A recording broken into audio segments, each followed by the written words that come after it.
रामनवमी के मौके पर रेखा गुप्ता ने दिया ऐसा भाषण कि विरोधी कांप उठे। जी हाँ, रेखा गुप्ता के भाषण के हम आपको कुछ बोल सुनाते हैं जिससे हम कह सकते हैं कि सब हक्के बक्के रह गए। जी हाँ, उन्होंने बात कही है, किस रावण की बुझा उखाड़ूं, किस रावण की बुझा उखाड़ूं। ये तो कुछ ही पंक्तियां हैं दिल्ली की महिला मुख्यमंत्री रेखा गुप्ता के भाषण की जो उन्होंने रामनवमी के मौके पर दिए। इन पंक्तियों का इस्तेमाल उन्होंने कहाँ पे किया, इसके लिए आपको सुननी चाहिए पूरी खबर, तो उसके लिए बने रहिए। आपको बता दें, देश भर में कल मनाया गया रामनवमी का पर्व। इसी मौके पर दिल्ली की महिला मुख्यमंत्री भी रामनवमी के पर्व में पहुंचती है, जहां वो शोभा यात्रा में शामिल होती हैं और भक्तजनों पर हेलीकॉप्टर से बरसाए जाते हैं फूल। जी हाँ, इसके मौके पर रेखा गुप्ता एक भाषण देती है, बहुत ही लंबा चौड़ा, जिसमें वो कहती हैं बहुत बड़ी बड़ी बातें। और सबसे पहले वो अपने भाषण की शुरुआत करती हैं जय श्री राम के नारों से, और वो नारे वो इतने तेजी से और इतने भक्ति भाव से लगाती कि हम कह सकते हैं कि पूरी दिल्ली गूंज उठी उनके नारों से। आइए बात करते हैं रेखा गुप्ता के उस भाषण की। सबसे पहले रेखा गुप्ता लगाती हैं जय श्री राम के नारे, उसके बाद वो आगे कहती हैं, प्रिय राम भक्तों, दिल की गहराई से बहुत बहुत बधाई आपके 25वीं रामनवमी शोभा यात्रा के लिए। एक बड़ा अरसा दिल्ली ने वनवास के रूप में काटा है। प्रभु रामचंद्र जी का वनवास तो 14 साल में खत्म हो गया था, परंतु आप सबका वनवास तो 27 साल लग गए इसे खत्म होने में। जी हाँ, ये बड़ी बात कही है दिल्ली की महिला मुख्यमंत्री रेखा गुप्ता ने, जब वो उस रामनवमी के शोभा यात्रा में अपना वक्तव्य देती हैं तो बताती हैं दिल्ली वालों को कि दिल्ली वालों ने इतना लंबा वनवास काटा है 27 सालों का। और वो कहते हैं कि प्रभु श्री राम का वनवास तो 14 सालों में खत्म हो गया था, परंतु दिल्ली वालों का जो वनवास था वो खत्म हुआ 27 सालों बाद। उनका सीधा इशारा है कि दिल्ली में 27 सालों बाद खिला है कमल, तो वो कहना चाहती हैं कि दिल्ली में कमल खिलने के बाद दिल्ली की जनता का वनवास खत्म हुआ है।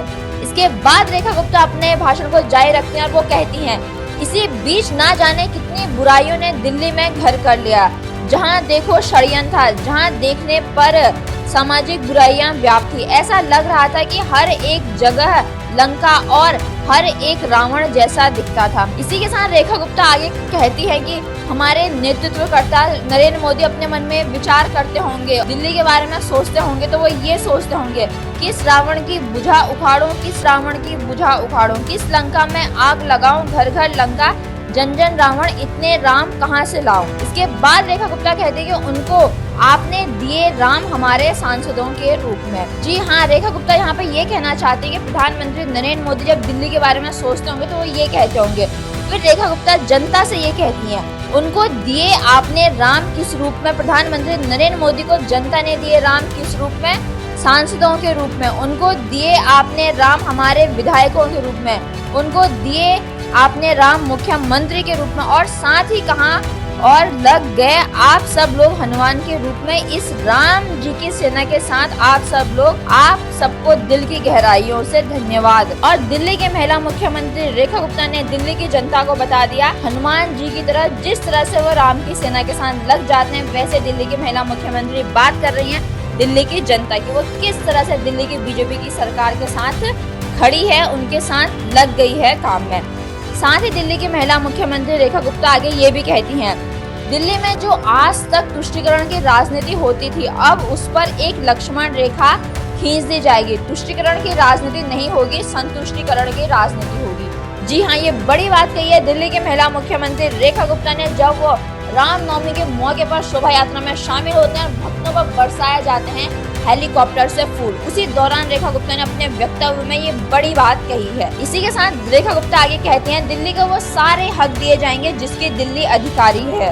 वर्षों की तड़प, वर्षों की तपस्या आप सबकी हमने देखी है, और हम राम राज्य का समय आएगा और हर बालक मुस्कुराएगा, हर युवा अपने लिए नया रास्ता पाएगा और हर बहन मेरी खुशहाल आगे बढ़ पाएगी, यह विश्वास मैं आपको दिलाती हूँ। जी हाँ, ये बड़े शब्द हैं दिल्ली की महिला मुख्यमंत्री रेखा गुप्ता ने, जिनका कहना है कि अब दिल्ली में राम राज्य का समय आएगा और हर बालक मुस्कुराएगा, हर युवा अपने लिए नया रास्ता पाएगा और हर बहन मेरी खुशहाल आगे बढ़ पाएगी, यह विश्वास मैं आपको दिलाना चाहती हूँ। आप रेखा गुप्ता का ये भाषण किसी भी सोशल मीडिया चैनल पर या यूट्यूब पर देख सकते हैं। इसमें क्या खास बात लगी, इसमें ये लगी कि रेखा गुप्ता किस तरह से जनता के सामने जाती हैं और वो एकदम नायक की तरह जिस तरह से वक्तव्य देती हैं, और रेखा गुप्ता ये वक्तव्य किसी पन्ने में से पढ़कर नहीं दे रही थी, ये खास बात था। और वो जिन शब्दों का प्रयोग करते हैं और जिस तरह से वो आखिरी में अपने भाषण का अंत ये कह के करते हैं कि दिल्ली की जनता के लिए अब राम राज्य का समय आएगा और हर बालक मुस्कुराएगा, हर युवा अपने लिए नया रास्ता पाएगा। तो हम कह सकते हैं बहुत ही अच्छे शब्दों का इस्तेमाल रेखा गुप्ता ने किया, शायद जो दिल्ली की जनता को गहराइयों से छू गए। और दिल्ली की जनता को हमें कहीं ना कहीं कह सकते हैं बहुत ज्यादा भरोसा है दिल्ली की महिला मुख्यमंत्री रेखा गुप्ता पर, क्योंकि जब से दिल्ली की महिला मुख्यमंत्री रेखा गुप्ता सत्ता में आई है तब से नजर आता है कि वो हर दिन फील्ड में है। जी हाँ, तभी हमें हर समय रेखा गुप्ता की ही न्यूज सुनने को मिलती है, क्योंकि वो हर समय फील्ड में उतर के काम करती है। जैसे कल रामनवमी का पर्व था और वो जनता के बीच शामिल होते हैं और वो देते हैं इतना शानदार वक्तव्य या भाषण। इसके बाद रेखा गुप्ता अपने एक्स पर पोस्ट करते हुए इस पर लिखती हैं, खादर हैदरपुर स्थित श्री शिव शक्ति दुर्गा मंदिर से सर्व सनातन शक्तियों द्वारा निकाली गई चतुर्थ भव्य शोभा यात्रा में सम्मिलित होकर आस्था, संस्कृति और शक्ति के इस दिव्य उत्सव का साक्षी बनने का सौभाग्य प्राप्त हुआ। ऐसी शोभा यात्राएं न केवल हमारी परंपराओं को जीवंत बनाए रखती हैं, बल्कि समाज में आध्यात्मिक ऊर्जा और एकता का भी संचार करती हैं। जय माता दी। ये लिखा है दिल्ली की महिला मुख्यमंत्री रेखा गुप्ता ने, जब वो शामिल होती हैं भव्य शोभा यात्रा में और देते हैं यहाँ पर बहुत ही अच्छा भाषण, जिसके बोल आप सभी को सुनने चाहिए। आपका इस खबर के बारे में क्या कहना है? रेखा गुप्ता जब शामिल होते हैं शोभा यात्रा में और वो देती हैं इतना अच्छा वक्तव्य, और दिल्ली की जनता के हर कार्यक्रम में रेखा गुप्ता शामिल होती हैं। आप ऐसी लेटेस्ट अपडेट्स के लिए बने रहिए आवाज नए भारत के साथ और सब्सक्राइब करें आवाज नए भारत को।